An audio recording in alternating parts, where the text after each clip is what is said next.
happened that day or that night when Hagar was sleeping with Abraham?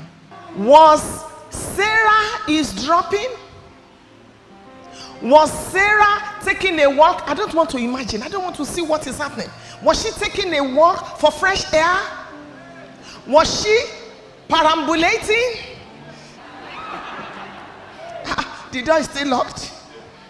Can you imagine what happened? That was the highest thing. Can you imagine the psychological pain that Mrs. Abraham experienced? The Bible calls Abraham the father of faith. When the wife said, come and sleep with our house help, Abraham didn't argue. Maybe the man had been eyeing the girl self. Man, because the Bible will have written it. After all, Tamar argued and said, don't sleep with me. Abraham didn't argue. Abraham just said, when shall we do it? When? Men are hunters. That's why they adjust their mirror when.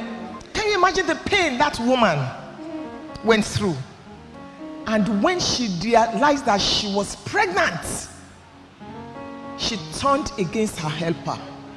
Who would have touched Hagar with the longest of poles if not for Sarah? Who would have known Hagar if not for Sarah? She became rude to her helper. She began to compete with her helper. There are people you must never forget in your life. No matter what you become. People that held your hand and taught you the ABCs of life. Your mother. Spiritual, biological. I don't care whether they become devils. There are people in my life that have helped me. They helped me at one point or another, and then they changed. But I refuse to change till Jesus comes, because they will reap what they sow and I will reap what I sow. There are people you must never be rude to in your life. There are people you must never forget. There are people you must never dishonor, no matter what happens.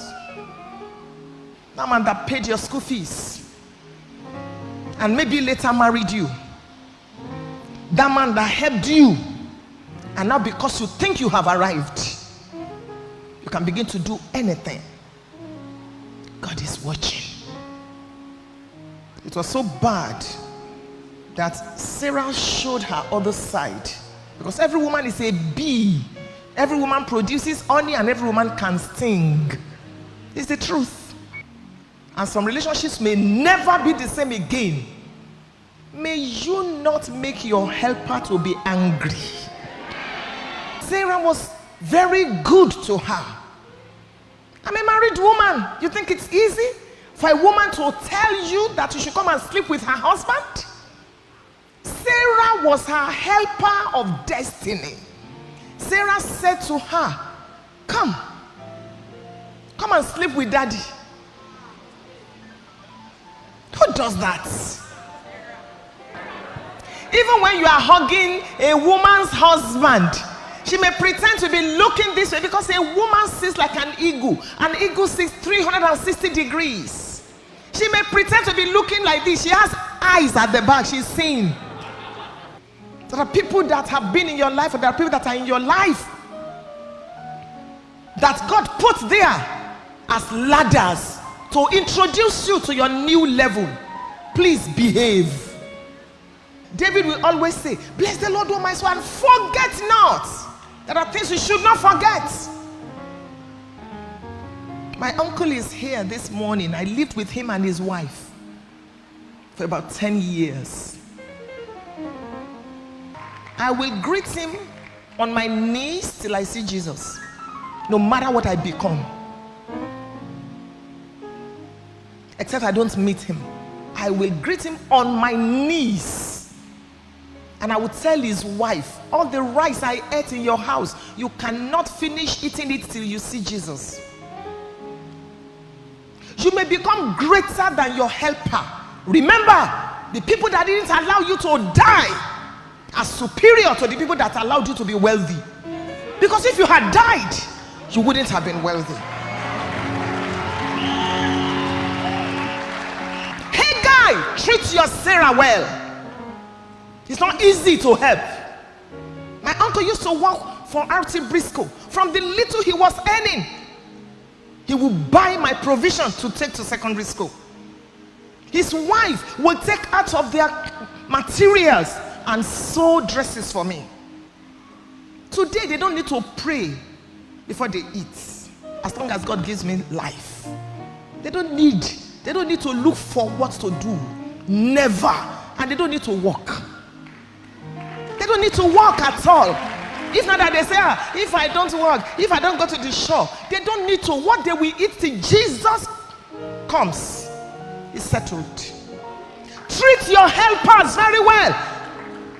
No matter what you become, treat them very well. Don't begin to spit through your nostrils because now you have a degree. That even the Almighty God is saying, what are you saying? Because you just graduated. Your mother is nothing to you again. From the black pot comes the white pap. Madam, calm down. Tiles can be slippery, even if you're the one that bought it. If you're walking on a tile, walk gently, because the tile will forget that you bought it. And many people have fallen, even though they look like they are still standing. This is a word for some of you today.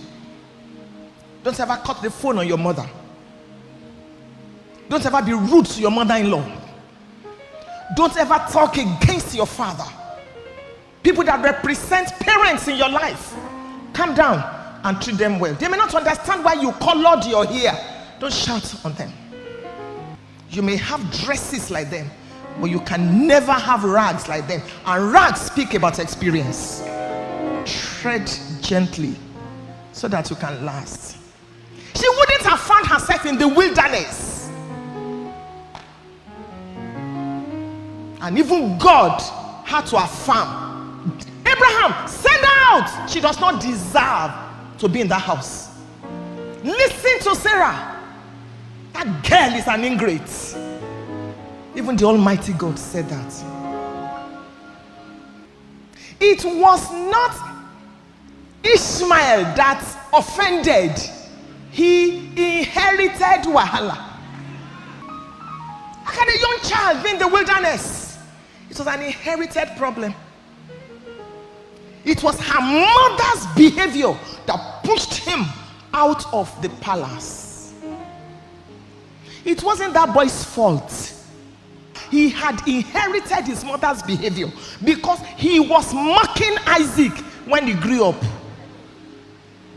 Abraham's mistake was mocking Abraham's miracle.